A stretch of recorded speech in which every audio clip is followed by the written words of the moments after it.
The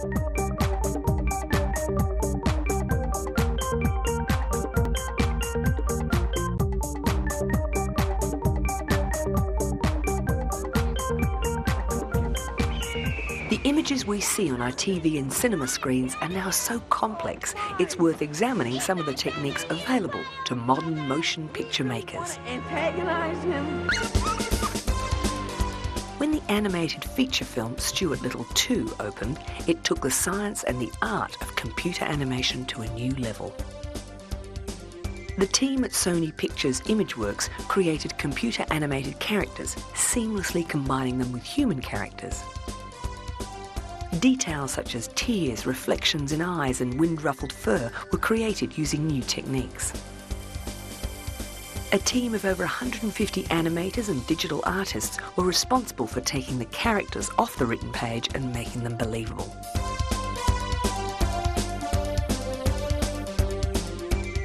Hi there. There are more than 100 talking cat shots in the film.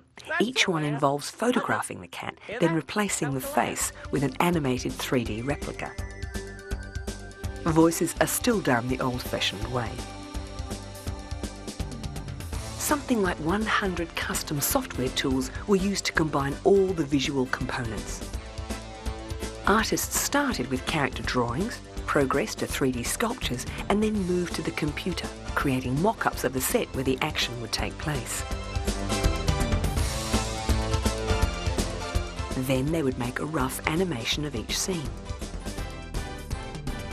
When the crew finally came to shoot the live-action sequences, they had a template from which to work. This was an important stage in coordinating camera moves and human or animal actors' performances with the actions of animated characters.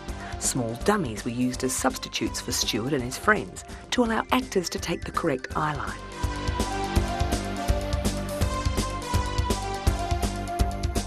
After primary animation, the main characters would go for different surface treatment. Stuart for fur and Margallo for feathers. Margallo's wing movements presented a new range of problems. They had to act as both hands to grab things and as wings that could flap and fold. Each action is complex, and the combination of the two required a great deal of work.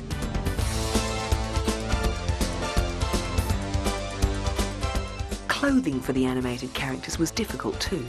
The texture of the cloth is an important factor in the process, as it determines the flow of the material. Using a highly specialised technique, the thread count is mathematically calculated by a person known as a cloth guy. He's responsible for digitally reproducing the wardrobe mistress's fabrics on the computer. For blending animated characters into live-action scenes, the animators used a compositing software called Bonsai. Around 100 different artists were involved in this process. Character animators used Maya software, and most of the rendering was done using RenderMan. The Academy of Motion Picture Arts and Sciences included Stuart Little 2 on its list of the 17 films eligible to compete for the Best Animated Feature Film. I came for my friend Margalo. If you've heard her, You'll what? You better tell me right now, is she all right? Well, why don't you ask her yourself, Whisker? The composites have a high degree of complexity. All of the final 3D rendered layers are given their final polish and refinement in the compositing stage. Stuart is broken down into many layers in order to maintain a fine level of control during his integration into the background plate.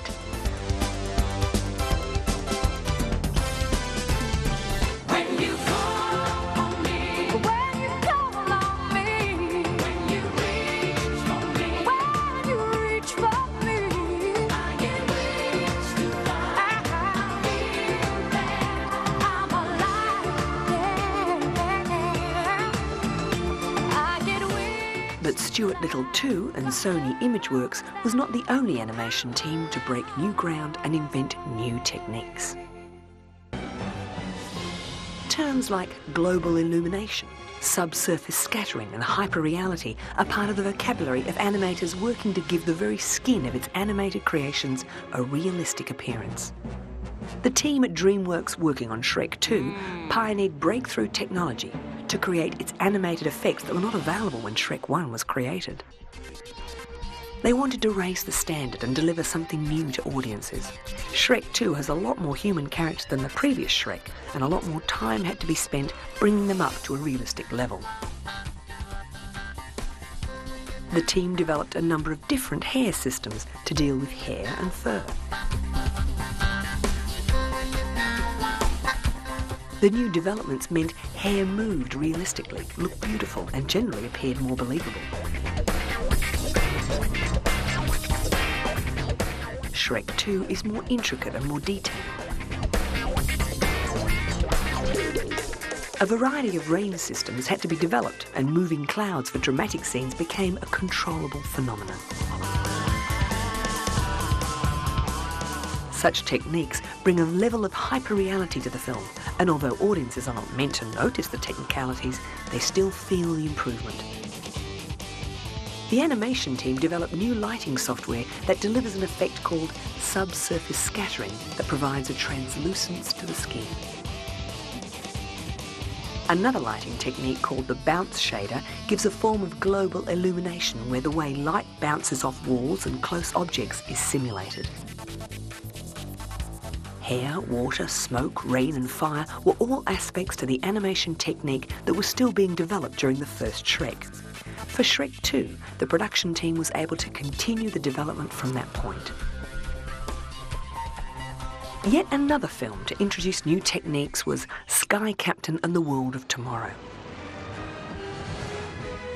Set in late 1930s New York, the majestic landscapes, action sequences and imagery are all computer generated. The entire film was shot against a blue screen and the digital effects were filled in later.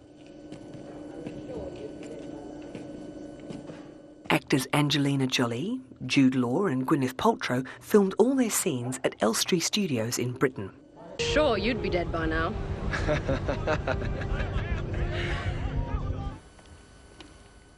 Director Kerry Conran said he came up with the idea of using computer-generated images after realising he couldn't afford to make a big-budget production. First-time director Conran created the vintage-looking sci-fi film using the most modern technology at a fraction of the cost of a standard Hollywood blockbuster. Storyboard drawings were transferred to computer graphics using a program that allowed the designer to feel resistance, like a sculptor feeling clay. After refining lighting, depth and composition, a grid was created for each shot. It was then mapped out on the blue screen stage floor. Joseph Sullivan.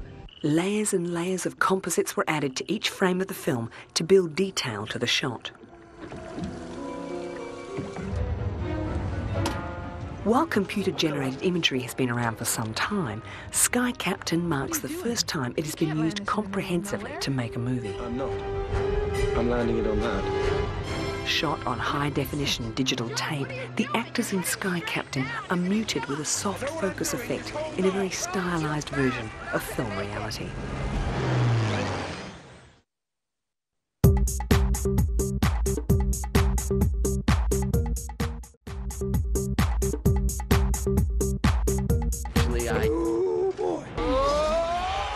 The producers of Robots wanted their film to look as though they'd taken cameras to Robotland and brought back original footage. Digital animation company Blue Sky Studios used a new CGI rendering technique. The reason why we did that was so that you would... It allows the filmmakers to manipulate their animated environments as if they were working with real lights on a real set, working with materials that behave the way they do in the real world. The highly sophisticated software, called ray tracing, was developed by a former NASA engineer working at Blue Sky. The rendering software is scientifically accurate, simulating the way light behaves in various conditions. Ray tracing is software that projects virtual rays into a digital scene. When the rays intersect with an object, the software calculates its material properties and whether it has reflection, transparency or shadows. This lighting calculation is returned to the image plane as pixel intensities and colours. Home? Huh? Now you're going home. You, yourself.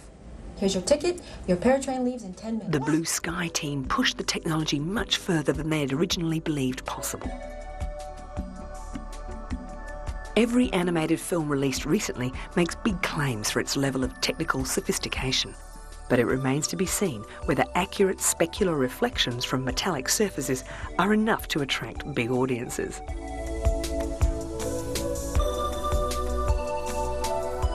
Warner Brothers' film The Polar Express pushed digital animation in a different direction. Well, you coming? In the film, Tom Hanks gets to play 5 characters thanks to experimental performance capture technology. To co-star with himself, Hanks wore a latex suit and cap which were covered in electronic sensors. Hundreds more tiny sensors were attached to his face. Computers recorded his movements and expressions, which were then transposed onto his various characters. What exactly is your persuasion? Your attention, please. Are there any Polar Express passengers in need of refreshment? Producer Steve Starkey says the technology has taken the pencil out of the hands of an animator and put it in the hands of the actors. Sony Imageworks was still experimenting with the technology when The Polar Express came along. With continued evolution, the advanced motion capture technique may change the way people consider acting. Director Robert Zemeckis is renowned for using state-of-the-art effects in his films. Seeing is believing. Now, filmmaking with a camera, and Hollywood director James Cameron is going back to the bottom of the sea. The director of Titanic has been on a scientific mission, searching for proof of life's beginnings on Earth. Using 4 deep-sea mini-subs, Cameron and his team explored the mid-ocean ridge, an underwater chain of mountains that winds around the globe. The film about the mission was called Aliens of the Deep. Amazing. I have no idea what that is. The mini-subs let Cameron and his crew dive to volcanic vents more than 1,000 metres below the surface. You're going to see something you've never seen before. The vents pour out clouds of hot chemical soup that sustains an entire ecosystem of creatures living in darkness. Cameron says life near the ocean vents offers clues as to how life might start on other planets. The film of the mission reveals a variety of strange creatures. Unique bacteria transform the vent chemicals into food, even in the complete absence of sunlight. Larger animals feed on the bacteria, and still larger animals feed on those. That's incredible. Search for clues. Life near the vents is sustained by superheated, food-rich water. The film also considers missions into space in search of life in oceans deep inside the icy moons of Jupiter and Saturn. A space probe could deliver a robot sub to tunnel through the ice to reach the warmer waters deep below. Scientists on the Cameron project looked at the possible links between life underwater and life on frozen planets or moons. NASA is looking at the findings for a trip into space that might itself make a good movie.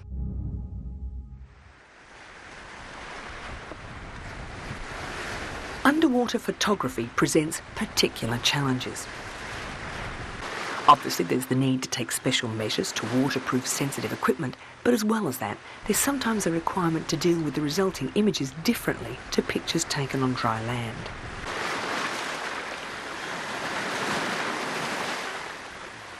When working underwater, photographers are often confronted with conditions of poor visibility that are comparatively rare when shooting on the surface.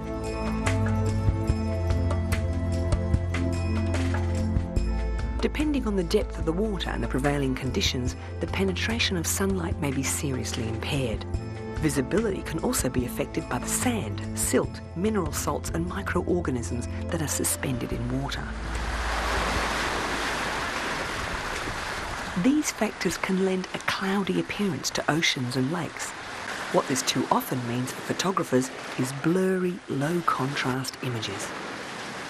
This can be compensated for by standard digital imaging techniques. Brightness, contrast and colour parameters can be manipulated to produce a more aesthetically pleasing result. This camera is the first stage in a new system for capturing clearer images underwater. Ordinary digital image manipulation only yields a subjectively better picture. That may be fine if the image is to be used in a holiday brochure or desk calendar, but it might not be much use when the photographs are being taken for more scientific purposes. Offshore engineers, marine biologists and archaeologists need an objective enhancement of underwater images, not a pretty but inaccurate rendering. Researchers have spent 18 months devising a system that can provide a more precise enhancement of underwater images. The first step is a special submergible camera that takes 2 photographs simultaneously. The shots are taken through filters polarised at different angles. The images are then combined and filtered by a computer utilising specially written mathematical algorithms. Seemingly, this isn't different from subjective image tweaking techniques. They also rely on mathematical processes to filter images. But the new system features algorithms modelled on the actual physical and environmental conditions that cause the blurriness associated with underwater photography.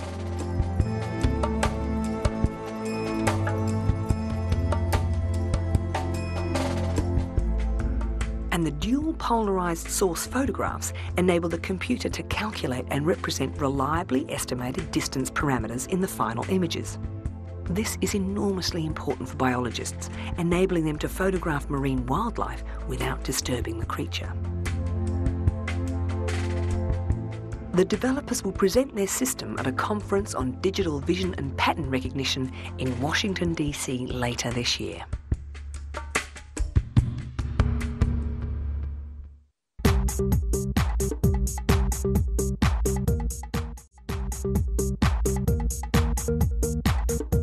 Nokia has unveiled a pilot version of a mobile media device known as the 7700.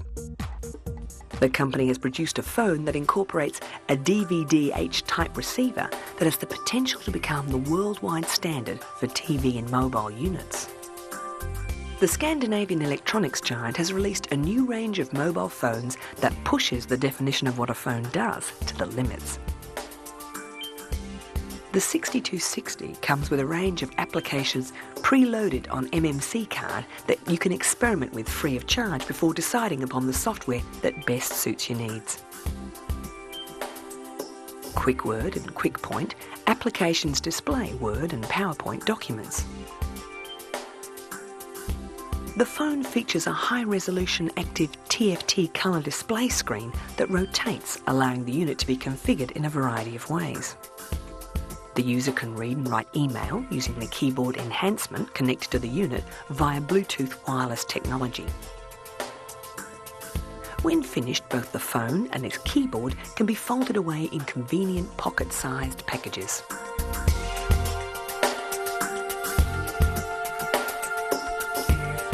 The Nokia 2650 phone is compact with a fashionable folding design. It features LED light alerts, and you can download wallpapers and colour motifs for the 4096 colour screen. Browser functionality means you can download Java-based applications, wallpapers and ringtones. With it, you can send and receive text, image and MIDI audio files.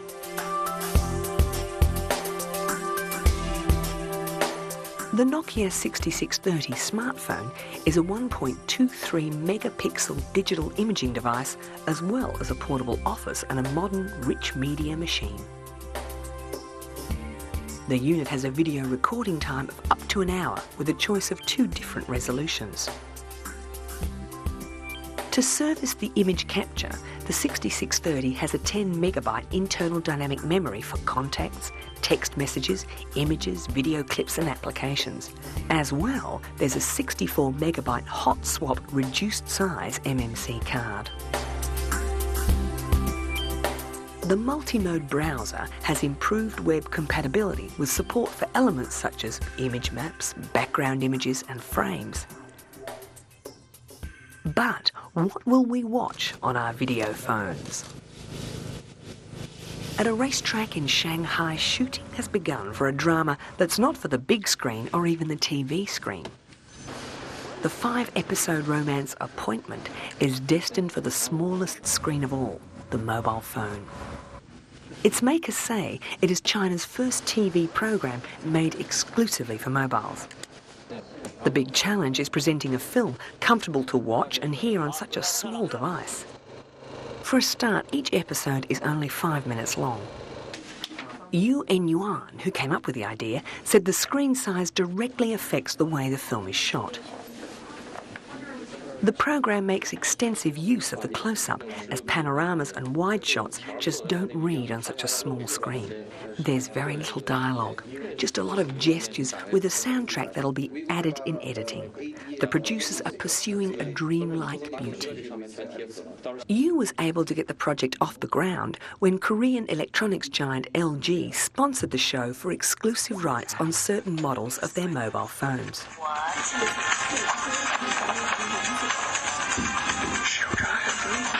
China's mobile phone market is booming, with a population of users that the government says should surpass 400 million this year.